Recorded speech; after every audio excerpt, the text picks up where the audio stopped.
if you help people, you're attracting positive and happy people to your life. So how I live my life, whether it's running a sales call, going to help a technician, whether I'm visiting an install, creating a new customer relationship, whatever I'm doing, networking event, I'm literally walking into that customer's house, walking into that meeting, walking into that visit, thinking, how can I help this person? Maybe there's an opportunity to sell that customer something. Maybe there's not. But if I focus on helping that customer, today, when it comes to the sale, it's going to be that much easier. Welcome to the Waste No Day podcast, a podcast specifically for and about the home services industry as it relates to plumbing, heating, air conditioning, and electrical. More than a podcast, Waste No Day is a credo, a determination, a mindset. It is a never-ending discipline. It is a refuse to lose pursuit. It is a wake-up call every morning to waste no day. Now here's your hosts, Brian Burton and Nate Minnick.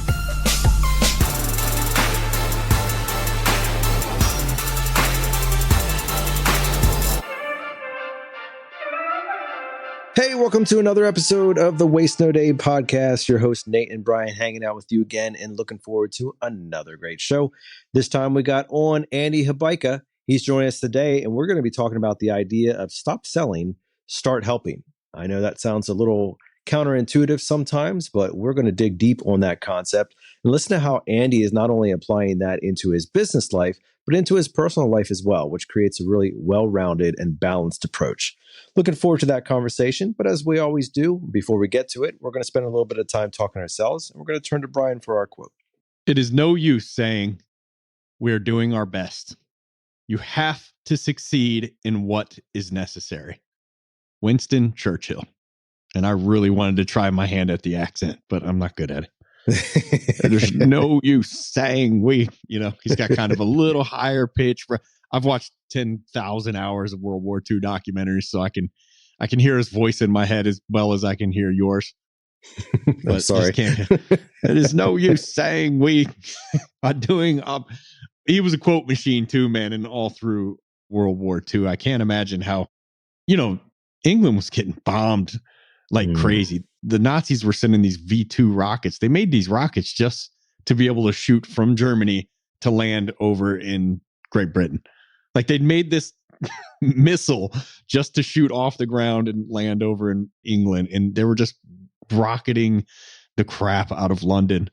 And one voice of calm in that chaos that was life there was Winston Churchill coming on the radio at night and just having quotes like this, man. Like, it just had to be like maybe you can tell me what I imagine it would have been like to have a dad at home in your worst day of getting jumped by a gang at Detroit public school. And you just come home and have that strong male figure there ready to just introduce some tranquility into life. But what he was talking about war. But I don't think it's funny because I wouldn't have thought that this idea of how we did our best, we did what we could. This your soft best. Losers always whine about their best. Nice. Well, you got Connery down. Can you do Winston Churchill? It's a little higher pitched, a little raspier, same or close accent. Yeah. But I didn't think that was quite a thing back in the 30s and 40s, but apparently it was, where it's enough for most people to say I tried pretty hard. And infamously said that to one of the guys who may or may not have retired from your shop not too long ago. I'm sure there's a lot of people who actually retire, so nobody will figure this out. He said one day that I did my best on this task that he had, and I said, well, next time, don't do your best, do his best. and it was like, I was kind of joking around, but at the same time saying like, all right, well, don't do your best. Just get it done. Get the job done. Like, you don't set out to go 3/4 of the way. You set out on the trip to go the whole way and end up where you're supposed to be going. And I did my best has this feeling to me like I'm walking to a store and I got 3/4 of the way there. And I just didn't feel like going anymore. So I just sat down, called an Uber, and went home. Like, what are you talking about? You were almost there. So maybe you take longer than you started out planning on, or than you planned on taking. But you still go. You still get there and go all the way. And I was plagued with this and full of this kind of mindset and excuse mentality when I was younger. Fortunately, got to a mentor in my early 20s who would just have none of this talk. He could not stand when men would say things like, I did my best. And another infamous thing. Maybe I shouldn't say this one. Get somebody in trouble. I'm not going to say who it was. A prominent figure. I said, I came in and said this exact line. It was something like, he said, you're going to go out and crush it today. You're going to set the world on fire. You're going to break revenue records. And I'm like, I'm going to do my best. And he was like looking down at his laptop or something. He looks up and he goes, that's what they do in the Special Olympics. Oh boy. I was like, geez, bro. But maybe that was a little cruel, but that's the mindset. I'm glad that I had people around at that finally in my life in my early 20s that would hear none of this disease of excusitis where I'm just looking for a way to pardon myself from not having hit whatever goal I put out in front of me. The I do my best mindset that it just plagues our society and it really does introduce a level of mediocrity unimaginable in previous times. And it's too bad Winston Churchill didn't stomp it out himself when he said, I'm going to read the quote again. It is no use saying we are doing our best. You have to succeed in doing what is necessary. Why couldn't that have been the end of it? Like, let's go. Who's my best person? My best guy. I hit the snooze button. So I planned on going to work out this morning. I planned on getting up. I was going to meet you at the gym, B. I was going to be there, bro. But I ended up hitting snooze 4 times. And then my wife got pissed and came over and unplugged the alarm and threw it across the room. So, I just went back to sleep, bro. That's your best. Your best. You just get it done. We're grown-ups. You just get up and go. Yeah, and I think something that you're talking about there, Brian, is the concept of resolve. Like, it's not prevalent. Like, being resolved about something, being so determined that you're going to see it through. You use the analogy of driving 3/4 of the way to the store and turning around. That's like a meaningless task. I mean, people don't even have resolve around real big things anymore. It's rare.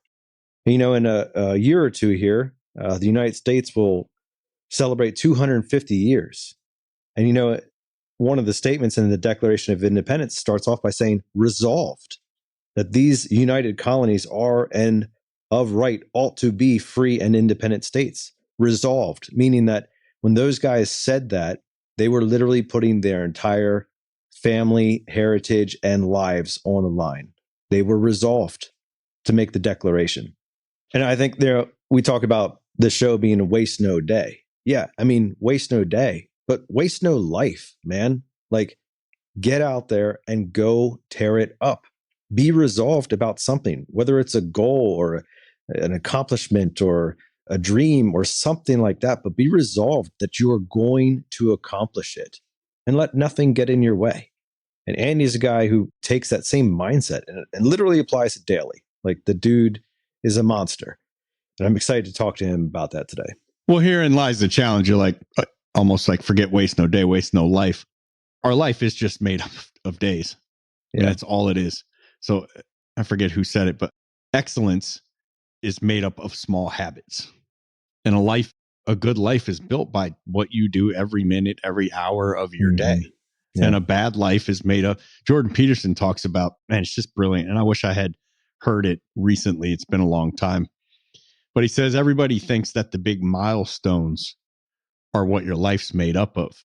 The 10-day vacation, the cruise, the graduation from this or that, the getting that big bonus, or finally hitting this revenue goal, or getting the number 1 on the board, selling the company, whatever it is. He's like, no, that's like little pieces of a life, barely pieces. It's not even significant. Your life, as he puts it, is made up of leaving your house and getting back to the house. Something that you're going to do twice a day, 5 days a week for your entire life. And how are you and your wife or you and your husband treating each other during that? Because those moments are way more prevalent than any other moment of your life. So how's that going? Mm-hmm. That's an exercise in habit and wasting no day. So it's like, you want a good life, get up, have a real morning routine, because we are creatures of routine and we are at our best and happiest when we have a legit routine. I'll say, men, lift some serious weight in the morning. Cardio's well and good, not that good. For women, it's great for women. Men, knock it off with that nonsense. Put the running shoes away, give them to your wife, and let's get under some heavy weight. I've done both. I mean, I was running 6 miles a day for a while. I know that. What decade was that, Brian? That was while I was in rehab. I was running 6 miles a day. It was 2 laps around this compound was a mile, and we would run it 12 times in the morning, and then we would lift in the afternoon. And, it's good. There's like that runner's high. I actually don't get it, which is strange. Most people did, but it's cool. But there's just nothing like really, really struggling under an enormous amount of weight and then going back to that weight a week later and realizing, it's actually a little bit easier now. And then having to add weight later on to get that same feeling. There's nothing like that for a dude. I don't know if women have the exact same feeling. I don't think that my wife does. She much more enjoys like high intensity interval stuff and cardio. But for men, I think it's a big deal. Wake up, punish yourself, beat your body into submission, get under some heavy weight, just beat yourself up, and then get on about your day. You're in such a better place mentally, emotionally. You drain a lot of that extra energy that kind of can make us negative and crabby and just not right in the head. I know if I go like a week, 2 weeks without lifting, I am a completely different human being. My confidence is down. My energy is down. I'm more fearful in general. Just something, I'll struggle with anyway. I'm assuming I'll struggle with that until my last day here. But man, I get that stuff done, like heavy weightlifting, and that's gone. It all goes away. It's just one of those things we have to incorporate. But then, figure out how you meet and greet with your significant other and your kids every day when you leave and every day when you get home. And you got the game mastered. And life's going to be a lot easier in all the other parts. Well, I'm feeling motivated and already amped up after this intro, Brian. And we just have one more thing to do before we get to the content with Andy. And that's celebrate somebody who's taken the time to give us a review or some love on the 5 stars. Who are we sharing today? Greatest content for the trades. 5 stars. You guys have brought huge success to my business through the inspiring conversations with great people. The amount of value I've obtained is incredible. It has become habit in my daily routine to never waste a day. Thank you, Nate and Brian. I got that backwards. That's all right. Ron Taylor II. It's not often we get a full name. Yeah. All right. Appreciate you, Ron Taylor II. I love that. This was from June 15th, 2024. Well, listen, if there's a second, then we hope that Ron Taylor is sharing this podcast both up and down the chain. Yeah, we want the first and the third. I think that there's a Ron Taylor the first and potentially a Ron Taylor the third. Hey, what's up, Waste No Day fans? We got a great guest joining us today. Andy Hobaica is joining us, and we're looking forward to having a great conversation talking about stop selling and start serving. This guy lives what he talks about, and he breathes it every day. We're excited to have him on here. Welcome here, Andy. What's good, guys? How are you? Great, buddy. Good to see you. Hey, just real quick, I'm going to just throw this in. Can't we do both? We serve and sell, for crying out loud. So the actual tagline I've been using for all my talks is stop selling, start helping, right? So helping, I have to make sure I have servicing's good, but helping, because I'm helping everyone, whether it's helping out a customer, a technician, an employee, myself, family, or my nonprofit, which we can talk about later. Yeah, buddy. That's good stuff. That's what you're doing. Well, yeah, we'll get into that. So yeah, great to have you on, man. You did one of the rare people who did a Wiser Wednesday for us with the Waste No Day Facebook group before coming on the show and killed it. I was not in town for that, but immediately got texted from, I don't know, half my Ben Franklin team here that they loved it. Super high energy. They'd love to have you back on. Couldn't wait for you to do a Waste Not a Day episode. And I think later that afternoon, we set this up, right? Beautiful. Yeah, that was exactly it. It was a lot of fun. And like I told you before, it wasn't that I was intimidated to do that style of talk, but I feel like a personal thing. I feel like I'm better when people ask me questions, kind of like on a podcast so I've been on a couple panels, and when you're just free floating and you're just presenting, it's a little different, but I thought I did pretty well. I got some random social media ads and people messaging me questions and stuff. It was very, very informative. And when I saw how much value I got to add and people, coming back with feedback, it feels really good. That's great, Andy. And we're glad to hear that. And I'm sure that our guests are as well. We're looking forward to a good conversation today. And even that tagline about, stop selling is kind of antithetical to what we typically talk about here. We're very much about selling and the selling culture, but I don't think that's really what you mean. We'll give you an opportunity to explain that here a little bit. But first, let's talk about your background, man. How did you get into the trades? So, like on a Wiser Wednesday, talked a little bit about, my grandfather started the company, right? World War II, got out of the war, went to Phoenix College, got his refrigeration license, worked for some random companies, came to basically start his own company in 1952. And story tells that he had a big family to create a workforce. He had like 8 children. So my dad and all his brothers and sisters, they all worked at Hobaica growing up and different, stuff. So my dad and his 2 brothers took it over in the 80s, right? And I'm currently 37. But when I was 10 years old, I remember watching a movie. I don't remember if it was like Gone in 60 Seconds or Fast and Furious or whatever it was at the time. I remember watching something on TV and my dad saying, "Hey, you like those cars, right?" I'm like, "Yeah." And he goes, "Which one do you want?" I'm like, "I want that one." And he goes, "Cool. We better start working because I'm not helping you."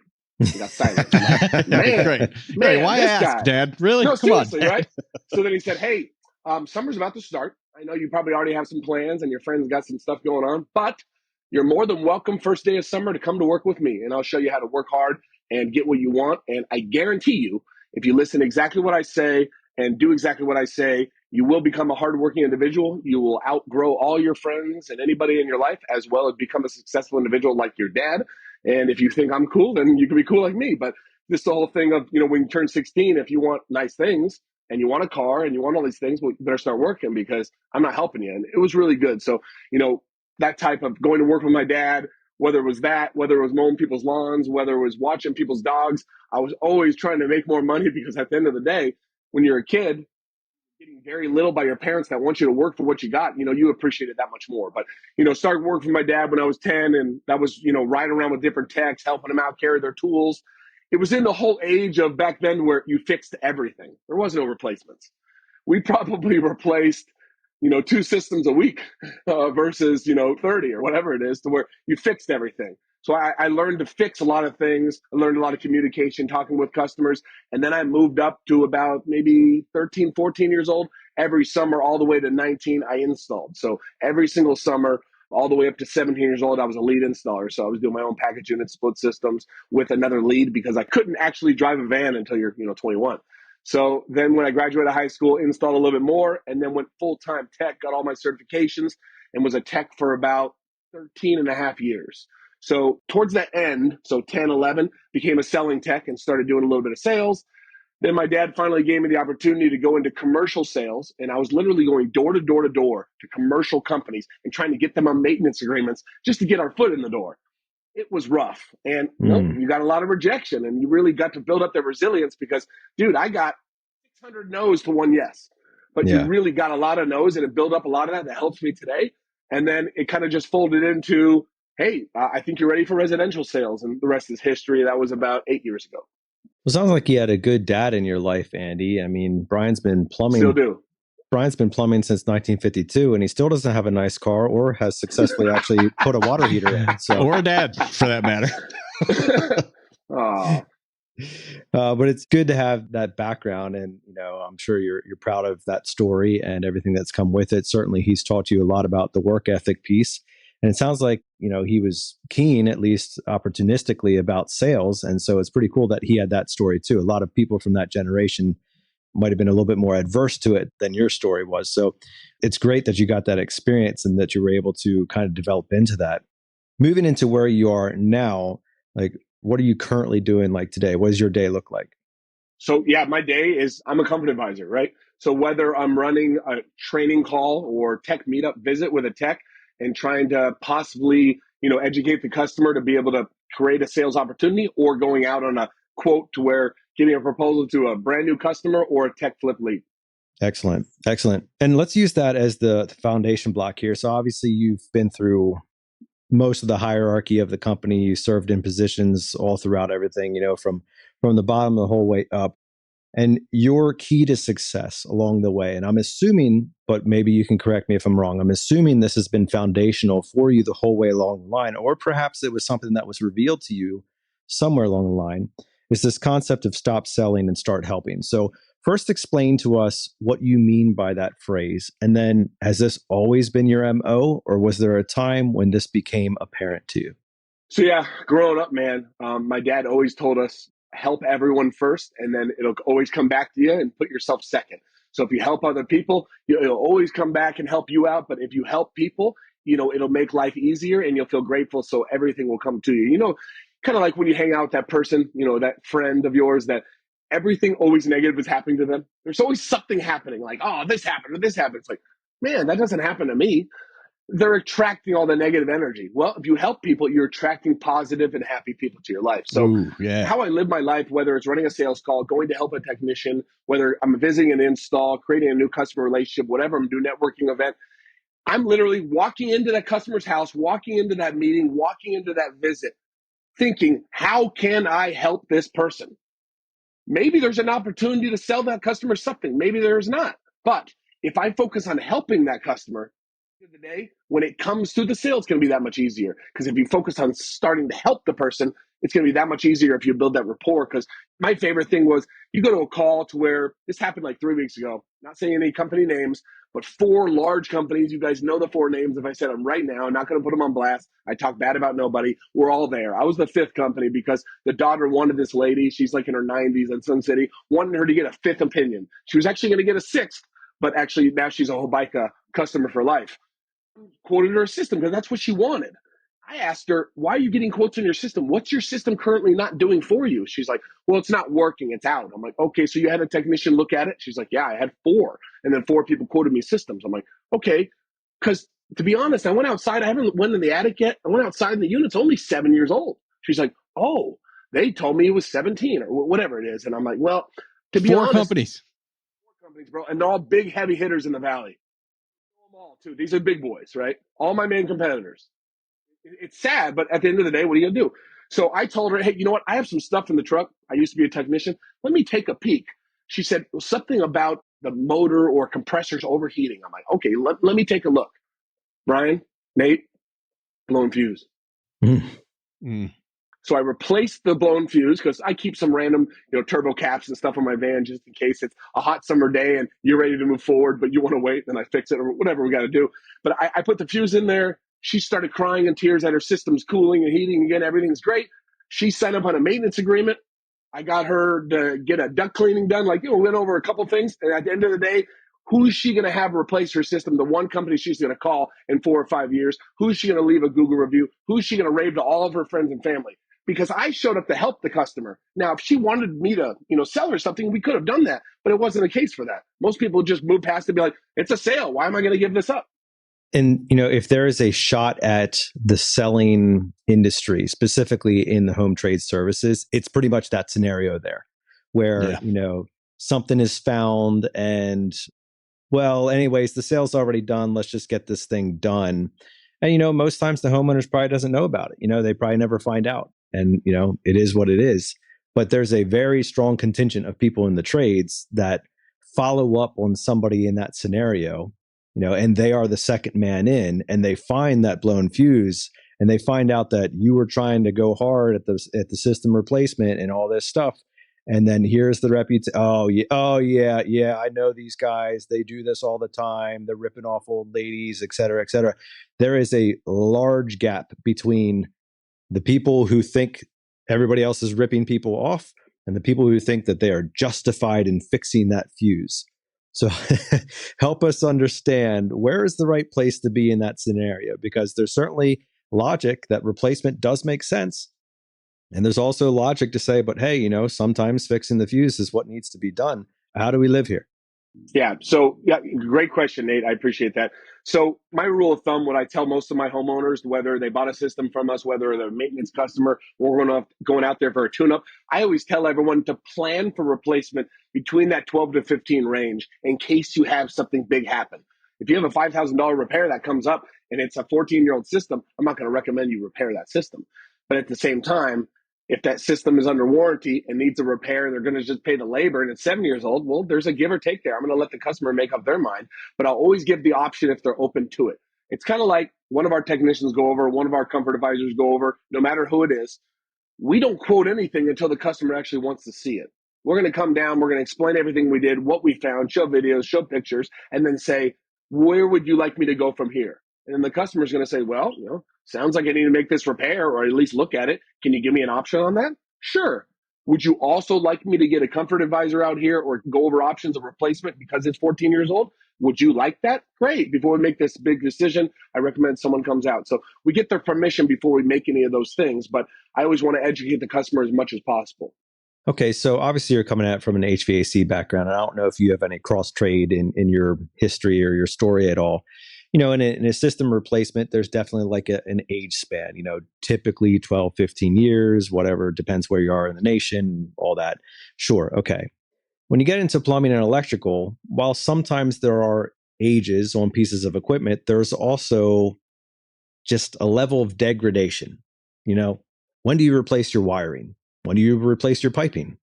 Well, first of all, it's very hard to even know how old something like that is, much less to know when I'm not aware of like an actual preferred replacement age for wiring and piping. Maybe there is, but even if there is, like, good luck figuring it out. So when you get into those less clear scenarios and you're presenting to the homeowner like, hey, I'm seeing things here that they're not the way they should be. And, the homeowner's like, well, yeah, okay, what should we do? You kind of get into more of this gray area where like you sort of have to push the client in one way or another. Like, I mean, we could make a spot repair here. I could cut this pipe and we could put a new coupling together on them. But, there's a whole lot of other pipe that we're not addressing right now. And so how do you find yourself navigating the conversation in such a way that you're saying that you don't present until the homeowner asks, but also that you're not neglecting the homeowner and the condition of whatever you're finding in their house to a degree that you're not even making that an option? You get what I'm saying? Yeah, no, I get it. Yeah, we have a lot of plumbers, man. We role play twice a week. We have a role play tomorrow at 7 a.m. at my office. So, I go through it with them. And at the end of the day, I don't sell plumbing, but I know about it, right? We do water heaters. We do everything else to where most of our plumbers are going to do the same thing. Hey, Nate, we just got done with our inspection. I found a few things. There's a few different ways we can take care of this. Would you like to hear about them? Yeah, great, sure. Great. Well, there's a quick fix. There's something that most people would do. And there's if I was there, the Andy Hobaica guarantee. Because Nate, I can't put my stamp of approval on it if I'm not guaranteeing that it's actually going to fix the problem, and I'm not going to come back here in the next couple of years and have to do it again. So if you want an all-inclusive repair, that's what I would recommend. But I do have other options, Nate. What would those be? So basically, one of my plumber would, do a spot repair to trenching and getting it to a liner, right? Different kind of warranties come with different things. It's the same with an air conditioner. I can, replace that fan motor and the start kit in to help it start and extend the life, or we can replace the unit. Always give an option so the customer so they can see everything and their best value for everything. Whether it's, you brought up plumbing. I don't care any HVAC system I'm on. I try to coach all my guys. What I do is I make sure when I'm doing my whole home walkabout safety inspection on every single appointment that I'm walking through the garage and looking over and saying, hey, how old that water heater is?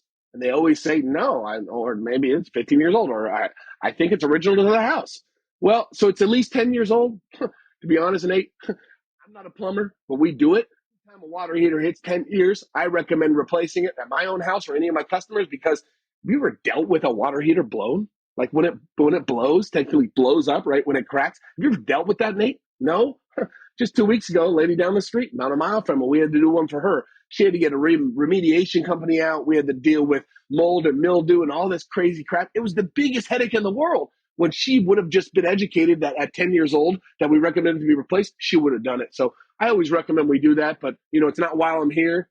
if you would like to hear options on that when we talk about the air conditioner replacement, you let me know. Yeah, and I appreciate that, Andy. And like that seems very simple. And I think that handles all objections when it comes to the ethics of what we do in the home, what home services industry. It avoids the accusations because you're saying, listen, Andy, hey, number one, we could do nothing. I wouldn't recommend it, but that's always an option. We can walk out of here and we leave it as is. Number two, we can fix the immediate problem right here. Of course, there's going to be some other things downline, upstream, whatever you want to say, that are also going to be an issue. Number three, we can fix a larger portion. Number four, we can just redo the whole thing, very conceptually. But like when you present it that way, number one, you're allowing the client to buy, which is very significant in the business, right? You're not selling, you're allowing them to buy, which is a completely different situation. We've used the example at our shop, if you went to the pants store and the pants store only offered one pair of jeans in one size for one price, it's not a very fun experience. It's definitely not a one size fits all scenario. And there's going to be a lot of people who break the mold, literally, Brian. And then, he's going to be upset because he gets pants that are two sizes too small. And I bust the sleeves on Nate's shirt. Obviously. yeah, obviously. But then like there's going to the mall and, not everybody likes shopping and all that, but you go to the mall and there's 35 different clothing stores and they have, 200 different variations of pants and shirts and clothing and sizes and materials and pricing and fitting and all that stuff. And while you don't have to enjoy the experience of buying, you enjoy the opportunity that you get to choose, right? And that's really what it comes down to. And so when you're presenting it in such a way, you're allowing the homeowner to be in control, right? And that's the point of it. People get upset when you remove the ability of control from their life, when you remove the ability to decide from the service call, when you're saying you have to, or this is the only thing you can do. You're giving them no other option. You presented an ultimatum and nobody likes an ultimatum. Nobody puts baby in a corner, right? And when you do, that's when you start getting this like, oh yeah, they sold my grandmother and they said she had to, and the house was going to burn down and the gas leak was going to blow up and all this stuff. And those things can actually be true. And at the same time, you can also be presenting them in such a way that you're giving the client other options. You're not necessarily recommending them, but hey, listen, if you want to drive around with no oil in your engine, so be it. Your car is going to get completely wrecked. You're going to need a new engine and new transmission, but you can do it if you want to. And I'm not saying that you have to, but I certainly wouldn't recommend it. Okay, so moving on from that, I want to kind of like start tailoring this back into your concept about stop selling, start helping, because I want to go back to the technician who is more mechanically apt, right? So generally the fix-it-minded technician thinks that their definition of helping is fixing, which is not wrong. Did you ever have that mindset in such a way that you're like, yep, Mr. Fix-It, got to fix it? Or was there some point in your career when you said, hey, replacement is actually another variation of fixing things? And if I'm Mr. Fix-It, how do you help me transition my mind that I can understand both sides of the equation, that I'm not just living only in fix-it land, that replacement sometimes is a better option? Yeah, so it's in best interest for the customer a lot of the time, Nate, as you would agree. But to get there, it was when I went from technician to selling tech. So I didn't have to sell equipment. I was still getting paid a really good hourly. But hey, at the end of the day, if I sold the equipment, I got a little bit more money. But I knew as well, it was a little harder for me because I knew as well my last name's on the building and on the truck.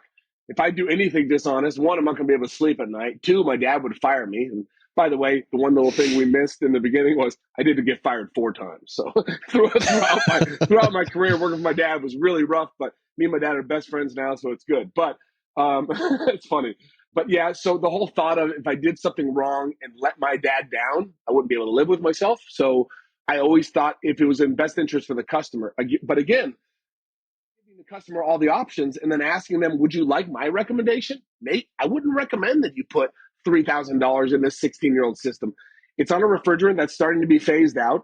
It's got other problems. If we fix this one issue for $2,000, next it's going to be the compressor. After that, it's going to be the indoor coil leak. After that, it's going to be the outdoor. To be honest, Nate, I'm not trying to overwhelm you, but these systems are mechanical. They have a life expectancy of about 15 years. If you look on Google here, it says 10 to 14 in Arizona. We say 12 to 15. So it's pretty much past that life expectancy. We can fix anything. I can make this system last another 40 years. I can do anything you want. But is it a good investment in your time and money and the wasteful energy of what this system's doing? No. So I'm going to be able to give you all these options. And whatever you decide, I'll be happy with. But if you want my recommendation, Nate, it would be 100% replacing the system because it's not in your best interest. There will be more issues down the road. So maybe repair this thing if you're moving tomorrow. But you told me you want to die here, right? You told me you're going to have your kids drag you out of this house. Well, in that case, it would not be good to put a $2,000 investment in this 17-year-old system, Nate. I totally agree. And you don't have to convince me of it. You've seen these technicians, or I'm sure you've come across them maybe in your own company, where they take pride in the fact that, like, yeah, I will get this system running for 40 more years. I will limp this thing along and use eBay and parts, recycled from the other side of the country to keep this thing going. And like, there's an element of like, yes, I can. So how do you help that guy? We babysit those guys, right? We give them coaching. We role play. We go over meetings. If we notice someone's doing that, I'll bring them in, have a talk with them, be like, guys, this repair wasn't worth it for the customer. So Nate, if you're on a call, you guys are in Service Titan, right? Yes. If someone sells something through, you see it. If someone sells through a $4,000 repair and then one of my guys look it up and we find out it's a 16-year-old piece of equipment, I'm sorry to say that customer is getting a call from somebody. Now, we try to catch that up front. We do a little thing called a training call. A lot of people call them buddy checks. A lot of people call them different things. But if the office flags and they see a system that's over 12 years old, obviously out of warranty, depending if it's a Daikin, right? So over 12 years old, out of warranty, maybe you had a few issues in the past. We'll do a training call if it's a slow day to where the technician is going to meet the comfort advisor there. And just like some of your past guests have said, the comfort advisor might announce themselves as a field supervisor. Well, it's a little hard for me to say that, but some of my guys do that. And then they're there to help the confidence of the technician, carry their tools, set up their ladders, help them, maybe create a relationship with the customer for a sale that might happen in 3 years. But at least they got to meet that customer. And at the same time, if it comes up to it, it's a really big repair, then the comfort advisor can role play with the technician before they come in and present all options to the homeowner and let them decide. Yeah. So going back to your scenario of the lady who got 6 quotes, and ended up being the fuse, right? Like the outcome of that scenario is number one, a client for life, right? Number two, a raving fan who's going to tell everybody, hey, listen, Andy's company didn't do what you think they do. They did the opposite. They actually unsold it. They took it back and they said, hey, you don't actually need this. And so not only is she going to choose you for when the time comes that replacement is the actual scenario that needs to occur, she's told 6, 7, 8 people that story because it was impactful for her. And that's where the concept of that don't be selling, like the helping actually helps bigger and more sales is just a more delayed gratification. It's coming, right? And the counter of this is there's 2 scenarios. So one is you sell it to her and she buys begrudgingly, right? And she finds out on the back end. Or even if she doesn't find out, she's still like, I didn't want to do this, but I had to. There's going to be stories talked about there where it wasn't a great experience. Yes, I bought. So, on the other end of Service Titan, you're like, yeah, man, $14,000. It's fantastic. And you'll never hear from her again. And she will just drift away quietly.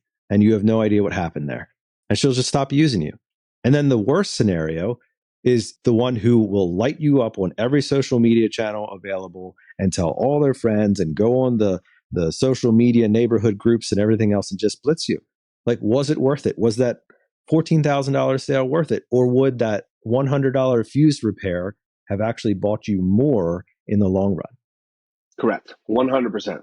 Yeah. So how do you keep that at the forefront of people? Because, the people who listen to this podcast are highly motivated individuals. Mm-hmm. They're looking for sales. They're looking for higher close ratios and higher average tickets, and they want to be the best. And we've had some of the best on here.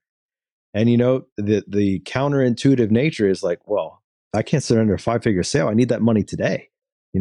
I can't play the long game. My boss is saying, I need to get that bonus this month, and I need to get it. So how do you portray that to your technicians so that they understand, it's not about today's service, it's about the long haul? We run our company as, Hobaica is a family company. We treat everyone like family. So they know that that's what we're looking forward to. And we also treat our customers like family, right? So if we're treating our customers like family, what would you do if this was your mom's house and a technician was out there? How would you want him to act? That's how we try to run our company. And a lot of people know. And a little bit different, we're still on we pay our technicians hourly. So hourly plus spiffs. And at the end of the day, they'll get a little bit of a spiff that if they put a lead in and I sell it, it's all good to go. But at the same time, if they recommend something, they misdiagnose and it was something else, that person is going to get written up one time, and the second time they're going to get fired because they know we don't put up with it.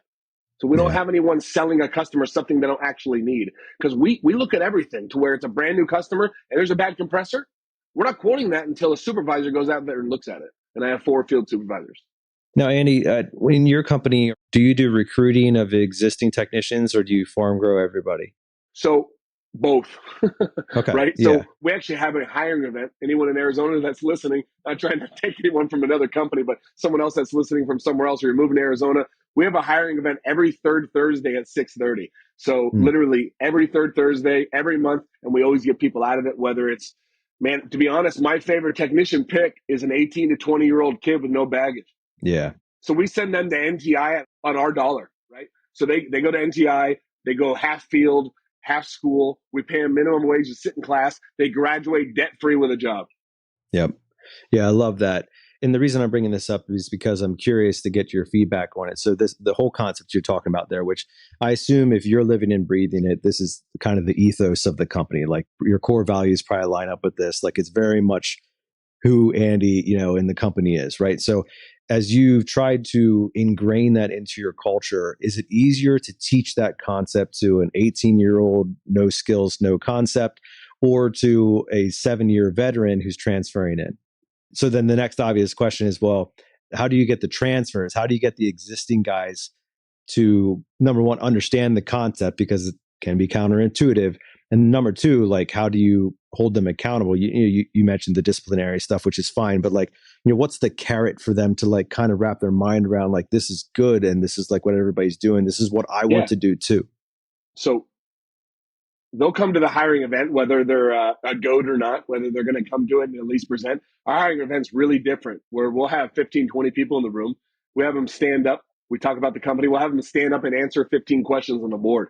If they can't answer the 15 questions and actually present themselves at all in front of people, then they're not going to be able to fit in, right? They're not going to be able to at least catch on what you're trying to teach them.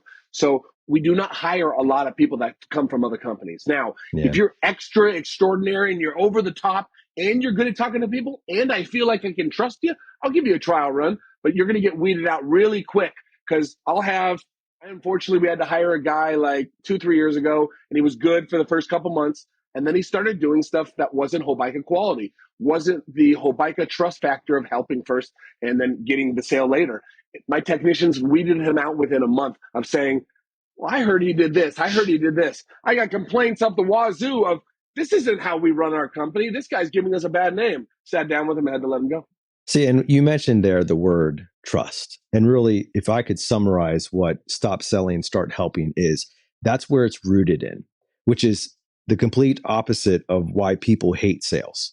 Like, if you think conceptually about why do people hate sales, they hate the perception of a salesperson, snake oil, all that stuff, is because it is the lack of trust that exists in those scenarios that makes people upset.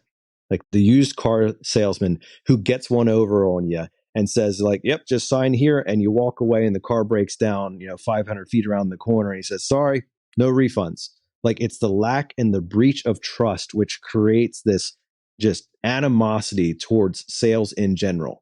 Anytime that you've been burned by a so-called salesperson, whether it was intentional or even unintentional, sometimes it still feels like they got one over on you. And so it creates this lack of trust. And what I'm hearing you say when you describe the concept of start helping, stop selling, when I hear you say that, what you are defining your company and your work process and everything else upon is the relationship of trust. Basically saying that, like, I'm going to do what's right by you, regardless as to whether I get a sale today or not, because I believe in trust, for what it is. Trust is a long-term strategy. It is designed to be the glue of relationships and of marriages and like many other things, where trust is the thing that keeps everybody together. It's what allows us to drive down the road and know that the other person on the other side of the line is not going to come across. There's a level of trust that says, like, I know and I believe everybody's going to follow the laws here. And what that does, it creates this much more uniform process and approach where the client is at ease and they feel like, hey, listen, if he's saying I should replace, it's not because he has to hit a metric. It's because it's time to replace. And that type of authority that is based upon trust, you can't buy. You can't buy that. Like, it only comes through longevity of experience. When somebody is saying, like, you know what, this is the first time out of 7 service calls that Andy said I need to replace. That's what we got to do. And I imagine in your experience, or at least I would hope, that what's that driving at is higher conversion ratios and less cancellations and less calling up and say, hey, your guy pressured me. And like, all these things start melting away because everything your company is preaching is based upon the foundation of trust. Can you speak to us about how like that has made operating your business like even, easier or somehow more, I don't know, efficient in a way that you're going to, obviously you can sleep better at night knowing that you're doing the right thing, but like I assume there's also ancillary benefits to what it means to operate a business with that concept. Yeah, correct. 100%, Nate. And he couldn't have been spoken better. So I want to backward before I answer that. So about the trust, right? It's our key goal, whether it's a technician, installer, comfort advisor, manager, key goal. I tell everyone where we coach it in our company or someone that I'm coaching to become friends with that customer in the next couple hours. If you could actually become friends with that customer and build enough trust that they're actually going to drop their guard and become your friend, they'll buy anything you have to offer, or be able to, go over, like you said, to where you offered something. They're like, yeah, you know what? Andy's a good guy. He's never done me wrong. Of course, I'll go forward with what he recommends. I'm going to do whatever he tells me to do because I trust him. So if you can actually build that in a 2 to 3 hour window, that's that key goal there. But when you were saying about trust and your customers building that relationship, we have literally like a 97% go through rate without cancellation on anyone that's a TCC customer for at least 2 years or more. So if I'm going out to a home and they're a maintenance customer, right? Total Comfort Care for our program for our maintenance customers, and I'm going out and they've been a customer for at least 2 years, it's usually a 1-call close. They're not getting more quotes. And they're literally looking at me, Nate, and saying, Andy, what would you recommend? I don't want to buy the most expensive system, but if that's what I need, then that's what I need. What would you do at your own home? And they're asking that because they love and trust Hobaica as a core, because all my employees, no matter what, the last 7 guys that walked into the home, treated them like family, became friends. And as well, I have, we have like 40, 50 techs. More than half of them have Andy only, JC only, Nate only. I'll have customers that call in and they're like, I want Brian out. Well, Brian's not working today. He's on vacation. It's fine. I'll wait for him. The system's not working. I don't care. I have 2. I want to wait for Brian because he's my guy. Yeah. And that's another thing you can't buy. Like when you have that type of client dedication, if you will, and it's down to the human level, meaning like they're actually asking for Andy by name. We had a gentleman at our shop, he retired earlier this year, but he was a 46-year plumber. He literally worked for our company for 46 years, and like he had his own book of business. I mean, the guy could just like hang out. We wouldn't have even had to run marketing for him because people would just call in and be like, oh, if I can't get Charlie, then yeah, I'll wait. Do you know your basement's flooding? Yeah, I know. I'll put a bucket under it. Like, oh, okay. I mean, we could get somebody out now. No, I'll wait for Charlie. And like when you operate on that level, everything falls in line for you. I mean, you can do very, very few things to screw it up, other than breach the trust, which obviously if you develop that relationship, that's not what you're going to do. And that's the beauty of that. And to some degree, as much as we talk about sales and everything like that, it comes with the idea and the bedrock foundation that it has to be, number one, born in trust, but also like relationally driven, right? We're not out here preaching waste no day about like, hey, turn and burn that client. When they come in, squeeze them for all they're worth, and hopefully they come back for a little bit more. No, you know what? If you don't get the sale the first time, get the revisit. If you don't get the revisit, get them on a club. If you don't get them on a club, say like, hey, listen, like, what can we do for me to become your guy? How can I become your guy? And driving that level of customer dedication, again, maybe counterintuitive to what the sales culture often preaches about get the money now. Mm-hmm. But it is definitely successful. And obviously you're living it out in your company every day. Yeah, I appreciate that, Nate. And one more thing on it real quick. I recently said it on a podcast. This was about 1.5 years ago, but man, it's still coming today. It was actually a couple of days ago when it happened again. I went out to a customer's house, the long-term Hobaica customer. They love and respect and love us. But no matter what, her husband wanted to get 3 quotes. So I was the 3rd quote. Brian, Nate, I was too expensive. I could have given her every single discount in the book. I wasn't going to meet that small guy. And it wasn't that she couldn't afford Hobaica quality. She couldn't afford it. She just couldn't afford it. She had no credit, really bad credit, and she only had so much money in her bank account. I would have had to do it for less than free. And I just couldn't go that low. So I told her, unfortunately, you're going to have to use that smaller guy. But you know what? Those 3 companies, give me the names. I know you can't afford me. Give me the names. Let me pick one of them. I want to interview these people because I want to make sure they do a good job by it, that you can get a cheap price. They're still going to do good. And I picked the smaller company. They're great, but Flores Air Conditioning, for like a third is what I'm doing it for. But I know one of the guys that runs the show over there, and they're good. They're just a tiny little company. They don't charge much. So they did the work for them. That same customer, since a year and a half ago, has referred 7 people to me, and I sold all 7 of them. Wow. Yeah, so good. That was going just a couple of days ago. The 7th one was last Thursday, and it was a $30,000 ticket. Customer never heard of me. Said, my friend said, you're the most honest person in the book. I got to call you. You know what that makes me think about is Miracle on 34th Street. Like when the Santa Claus like starts telling other people like, hey, you can actually get this for cheaper over there. Like, it's counterintuitive, but like it creates an attraction, almost like an addiction. Like I have to go back there. Well, it's still, that's what I was going to say. It's still, I'm reading Influence again, the Robert Cialdini book. Love that book, Influence and Persuasion. They're just absolute classics that I don't talk about enough. And I'm just digging into I don't know if it's a chapter or just he's going on and on about it, which is the law of reciprocity and how he calls it the most powerful lever of persuasion. In that you give me a gift, you do me a favor, you do something for me. I'm internally obligated by some kind of invisible code to do for you. Yep. And even when now we might look at it and just go, what do I have to do to get this sale, as if that's the end all be all. And believe me, as salespeople, we feel like that most of the time because we're judged on that most of the time. We don't make the sale. We don't make money. We don't get promoted. Like, it's tough. But in your case, and talking about what you're talking about, and in your case, Nate, talking about a movie that's 80 years old, Santa Claus in a mall, telling people to go somewhere else and get it cheaper.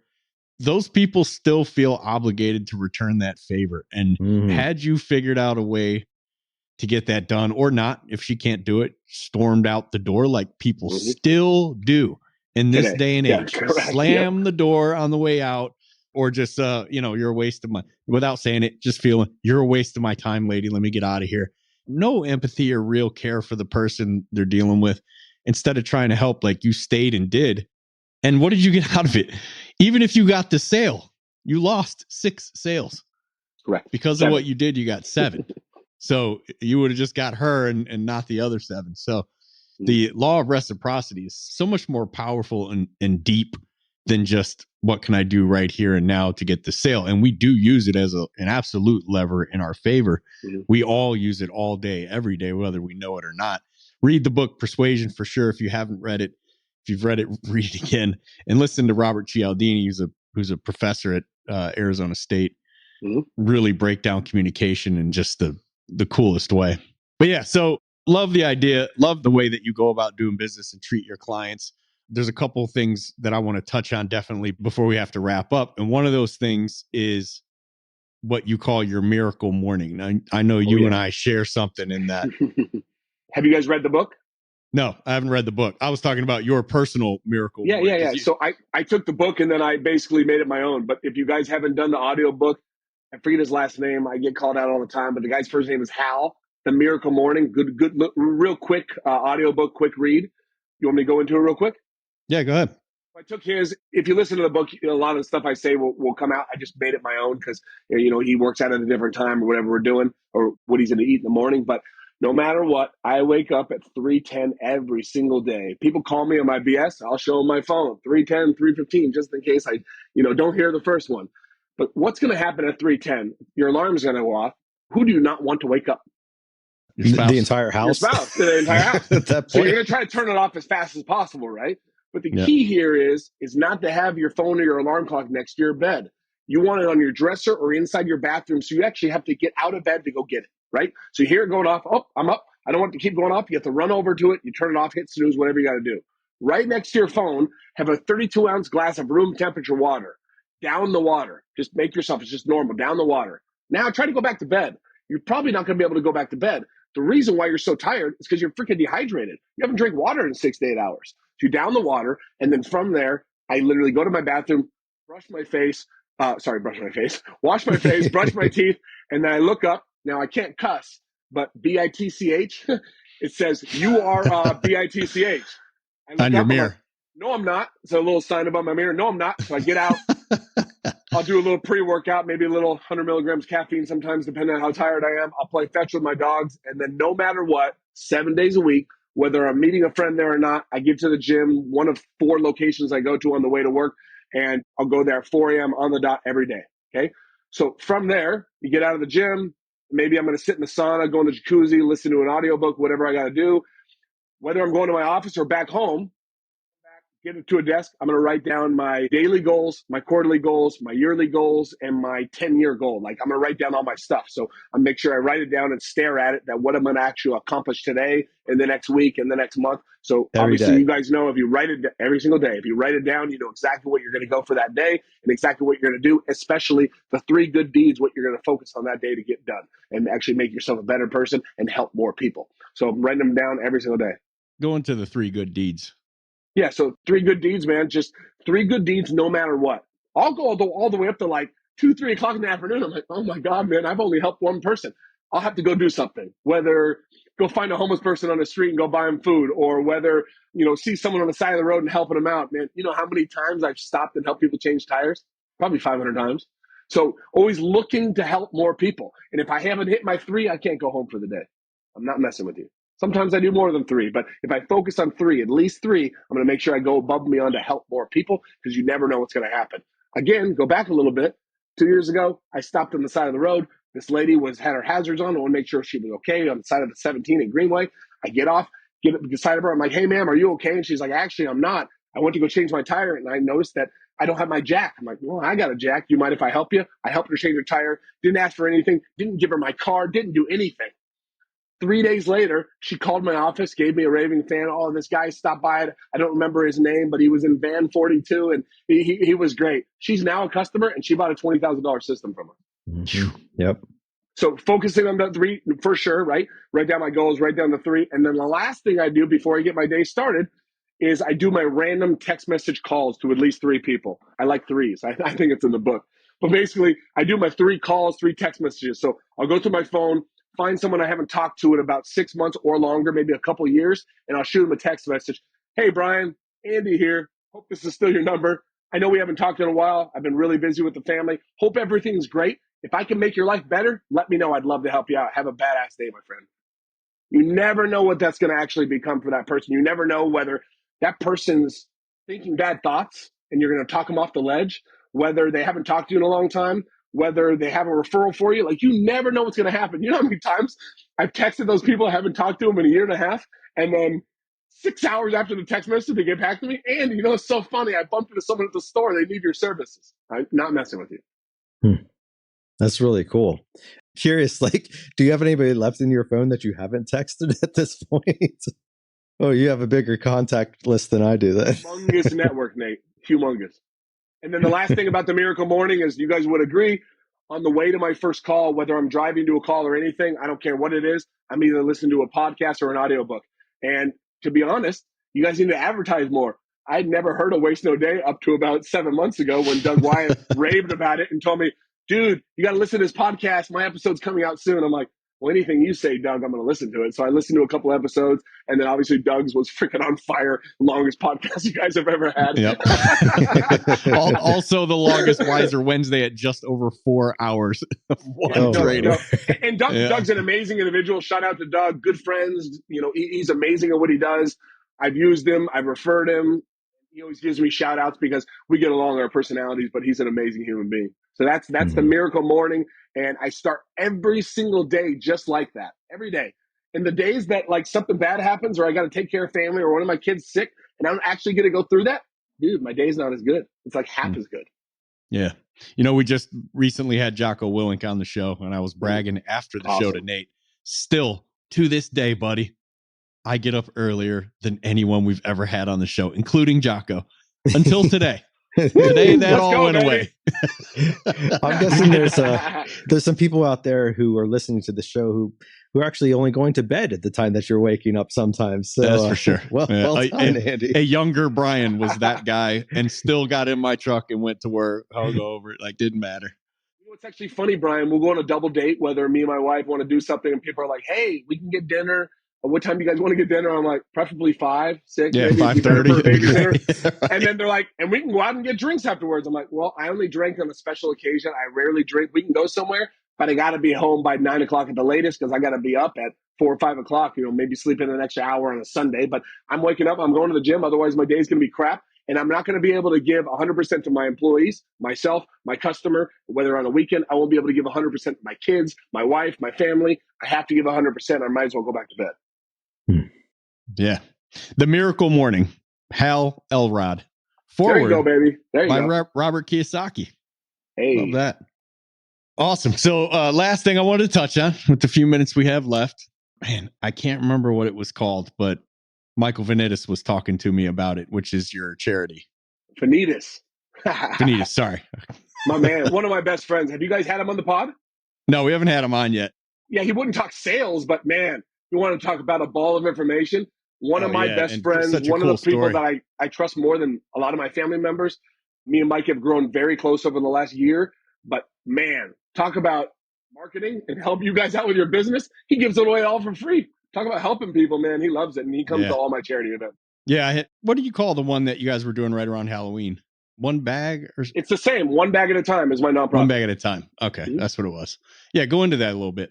So once a month. So if anyone wants to find out about it, One Bag at a Time, Arizona. So One Bag at a Time, AZ on Instagram, One Bag at a Time on Facebook. We post all of our events there. OneBagAtAtime.org for information and donation information. But actually, big news, man. We just became a QCO like 6 months ago. So huge for us to where we're going to blow up now because I can receive people's tax money and they can get deferred to where they get it in their refund, right? So it's like a Catholic school. So it's going to blow up from here. I just got to hire my wife full time to work on my nonprofit because I just don't have the time. But we do at least one event a month. And we go downtown by Cass at 12th Avenue in Jefferson. And whether we get employees of ours, friends of the family, my parents come to every single one, other friends of mine, Mike, a lot of people get involved, and we'll go down there, usually about 8 in the morning, 7 in the morning, depending on how cold it is outside the time of the year, earlier in the summertime. And we'll set up like 10 tents with tables. And all the volunteers are on one side, and the homeless people basically line up all around the block. We'll probably have 500 to 1,000 people every time. The first table, you get water.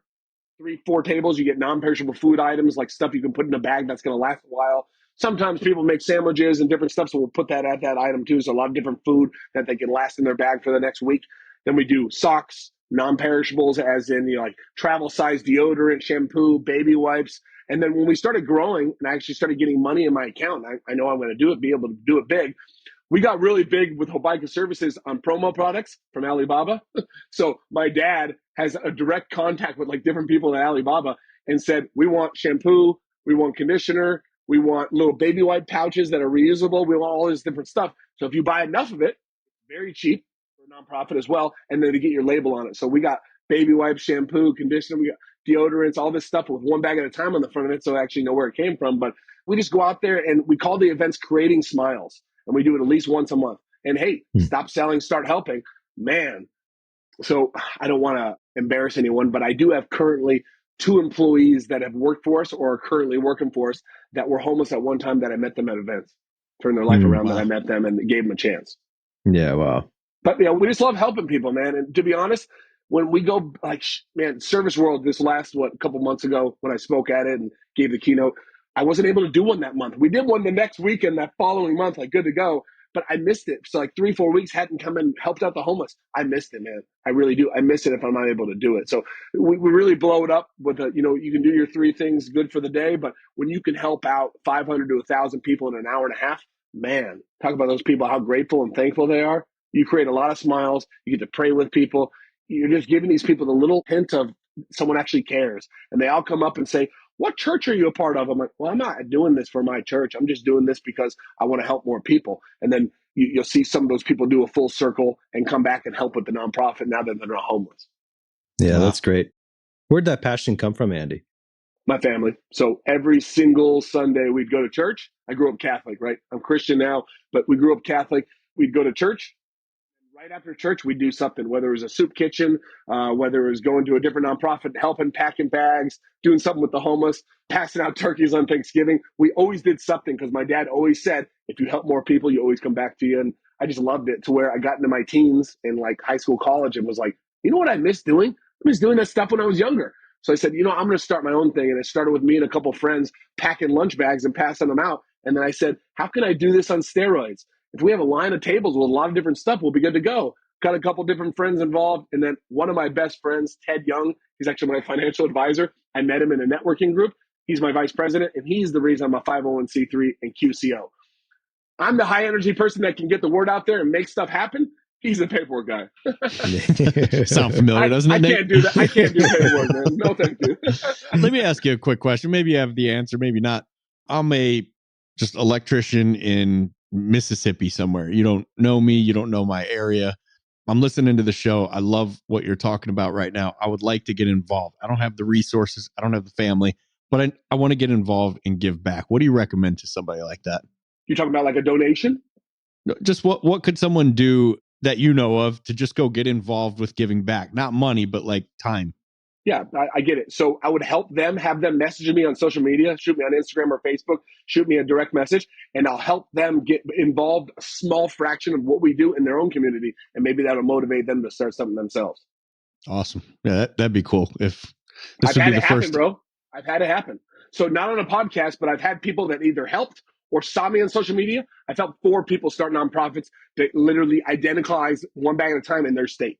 Beautiful. That's great, Andy, and perfect segue into what we typically wrap up the show with. If people are resonating with your message, whether it's the personal side of things, which is really cool, or whether it's the concept that we've been talking about today about stop selling and start helping, where's a great place to get connected with you? Easiest way is going to be like Instagram, right? So like Andy Hobaica, Hobaica. As well, guys, I go on a lot of podcasts. I go to a lot of stuff where I just love helping people. I post a lot of videos and reels that I guarantee will help a lot of people. Like we always said, like you guys just had Weldon Long on, right? BA in the industry. I give away all my stuff for free. Pay me for coaching. I give it all away on social media. You just got to go find it. Like I'm willing to give it all away because I came to a point in my life to where my dad told me, you can unload all your information to 10,000 people. There'll be 3 people in the audience that are actually going to implement what you're actually doing. So give it all away. It'll always come back. And the people that actually want that in personal coaching will hire you for it. Yep. It's very true. Yeah. We literally do that every single week, Andy. And same with you guys. If you guys ever need a helpful tip, like, I wonder what Hobaica does. Just, dude, be blunt and ask me because I'm going to give you a blunt answer and tell you exactly what we do. Done and done. Love it, Andy. This has been great. Really appreciate you taking the time to share not only your experience, but what you're continuing to do. I love the message that resonates not only just as a cool business thing, but also in your real personal life. Like that to me speaks to somebody who is well-rounded and who is living the principle. This isn't just like a nice motto on your conference room wall or something like that. This is something that you're breathing, that you're living out. And when I hear that, when I see that, like it means more to me. Speaking about trust, like it means more to me that Andy's not Andy at work, the big flashy, like, let's go help people. Yeah. And then when he goes home, he's like, cool. Like, it's time for me to relax and to somebody to serve me now. And you're not doing that. And that's very, number one, very impressive, but it's also very impactful for creating that level of trust that people want to follow you because you're demonstrating it through authenticity, which is perhaps at an all-time low in today's world. And so thank you for doing that. Thank you for sharing your experiences and your message with our listeners today. And for the audience's sake, my friend Eddie Rearman works out at the gym, one of the gyms that Andy goes to in the morning. And before I had heard of Andy, before I met Andy, he told me about Andy as just this psycho that works out at 4:30. He's just getting it in like crazy. And then, if this all comes full circle, we end up doing the Wiser Wednesday and then coming on the show. And now I know that you and Eddie know each other, know who he's talking about. I'm like, okay, good to know. You're actually the same guy that you portray in the gym on top of everywhere else. Yeah, I appreciate that, guys. And I really appreciate the invite today. It was a lot of fun. A little later for me, but you know what? when you get an invite to be on Waste No Day, #1 podcast, you got to say yes, right? Come on, guys. and #1 podcast in this room right now. Come on, let's go. And then lastly, guys, just to end it, one last thing. If you ever want to have me back and spend more time on sales and overcoming objections, I'd love to do that as well. We went off on a tangent, which I really enjoyed, but there's nothing I like doing more than role playing. So if you ever want me back, I'd love to be back. Fantastic. Done and done. We'll look forward to that, Andy. That's a wrap for this podcast. We hope that you have enjoyed the show with Andy and the message that he brought. Maybe you're needing some motivation today to put some help in. Maybe you've been kind of slouching on the personal side of things too. And it might be good for you to listen to that and create your own miracle morning and use some of the concepts that he has in developing his morning and his pattern of living, as well as into the business life too, which I think is so important that we are truly serving the clients and making sure that they are getting the best experience possible. Make sure that you hit up Andy and let him know that you enjoyed his podcast. Share it around to somebody else who could enjoy the encouragement as well. And we sure love to hear your feedback also. It's time to leave you now with our weekly challenge, which resonates pretty well with this message. To choose to wake up each and every morning and waste no day.